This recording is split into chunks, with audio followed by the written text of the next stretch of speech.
Carl here from Brrraaains Head-Banging Life, gbhblofficial for short, and it's horror movie review time. If I was rating Thorns based solely off imagination and doing wonders with a low budget, it would be looking at an 8 or a 9 out of 10. Director Douglas Schultz has done a fantastic job of marrying religious dogma with an apocalyptic story, while also delivering on horror and gore. It is a very enjoyable watch, with a few niggling issues here and there that stops it from being a great movie.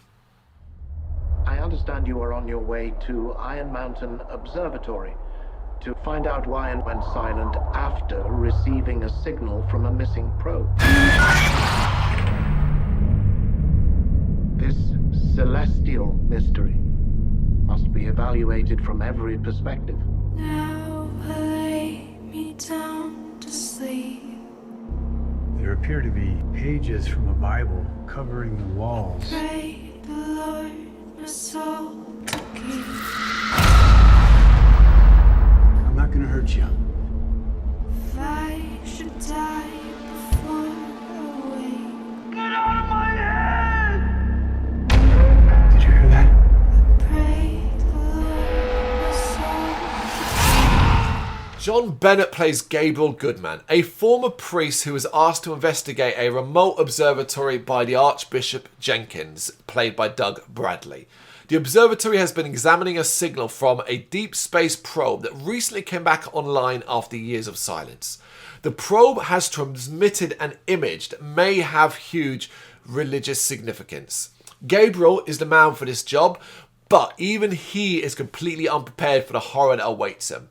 The question is, what if hell does exist, but not quite as we believe we know it?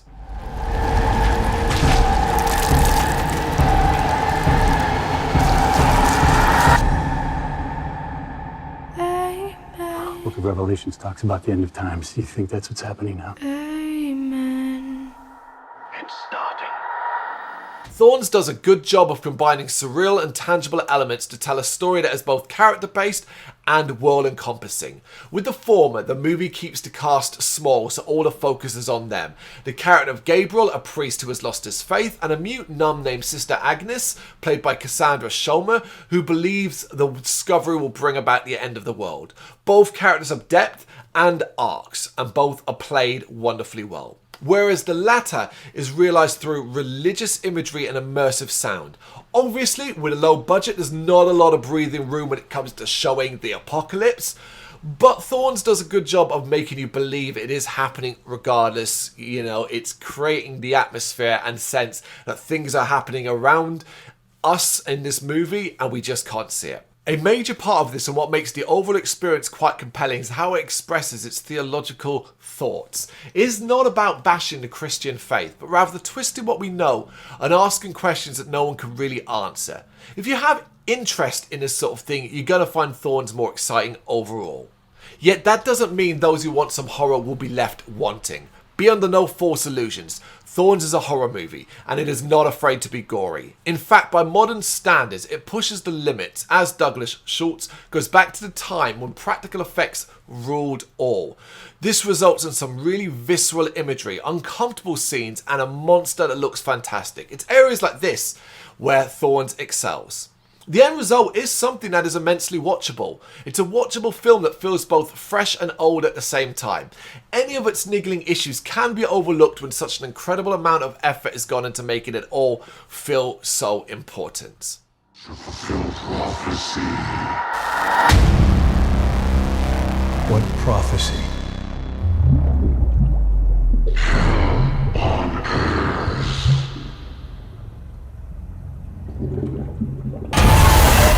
You'll get a kick out of Thorns.